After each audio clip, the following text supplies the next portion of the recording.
Peristiwa menarik sekaligus menegangkan terjadi saat Presiden Joko Widodo melintas di Jalan Tamrin Daupuri, Denpasar Barat pada Kamis 17 November. Pasalnya ada seorang wanita berinisial W 35 tahun yang nekat menerobos penjagaan iring-iringan orang nomor 1 di Indonesia itu. Insiden itu pun direkam warga dan seketika viral di media sosial. Diketahui Presiden Jokowi pagi itu melaksanakan kunjungan kerja di Pasar Badung Denpasar setelah sehari sebelumnya menghadiri puncak KTT G20 di Nusa Dua, Bali. Ia menyempatkan menyapa masyarakat yang beraktivitas sambil membagikan kaos. Dalam rangkaian kegiatan ini, mantan Gubernur DKI Jakarta beserta rombongannya itu sempat melewati Jalan Tamrin. Tak disangka, ada seorang wanita berambut panjang yang mengenakan baju putih dengan celana biru berlari menerjang ke arah mobil Presiden yang sedang melaju perlahan.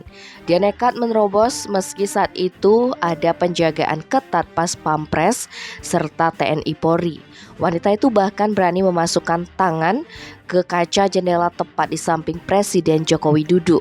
Saat itu juga ada seorang lelaki yang mendekat, entah berusaha untuk menjangkau W atau mencoba mendekati Presiden. Alhasil, aparat pengamanan langsung bereaksi dan berusaha mengamankannya. Informasi yang dihimpun koran ini, petugas mengamankan 2 orang, yakni W dan suaminya R, 35 tahun yang dimintai keterangan. Pasutri itu adalah penjual kacamata di area tersebut.